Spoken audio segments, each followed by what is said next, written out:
and welcome back to CFI Deeper Dives, a weekly show where we dive into the concepts behind financial market events to help you stay ahead of the curve. Just last week, the Federal Reserve hiked interest rates by 25 basis points, resulting in a target range of 4.5 to 4.75%, and that's the highest since October of 2007. Jerome Powell spoke with an optimistic tone and said, "We can now say, I think, for the first time that the disinflationary process has started."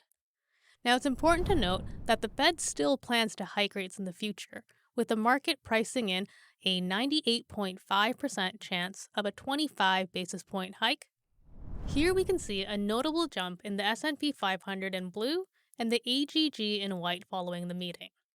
AGG is the ticker for the iShares Core U.S. Aggregate Bond ETF, which holds a variety of different fixed income offerings.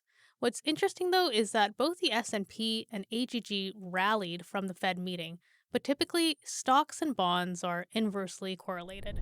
In this CFI Deeper Dive, we're going to look at how the market has reacted in the past to optimistic Fed tone, and also look at why bonds have done well and risk assets have rallied. Back in 1996, then U.S. Federal Reserve Chairman Alan Greenspan took a positive tone on the U.S. economy. Now, it would be several years before the central bank would return to a more neutral policy outlook. This was in part due to the economic conditions that prevailed at the time, of course.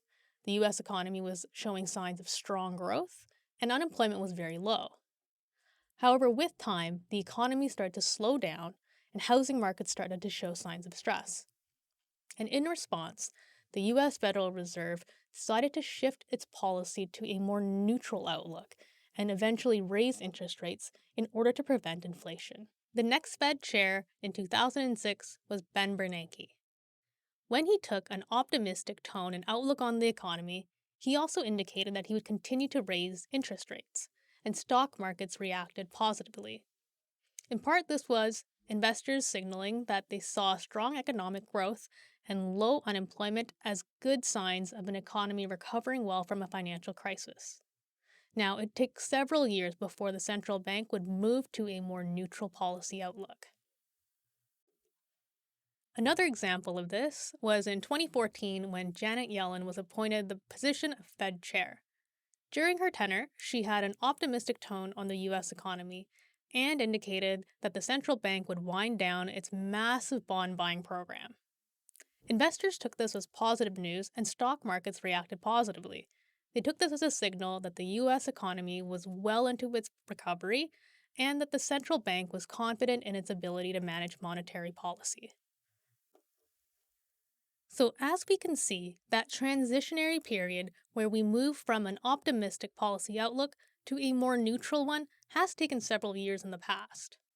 And based off what's happened in the past, it's possible that the U.S. Fed will maintain its positive outlook for the foreseeable future.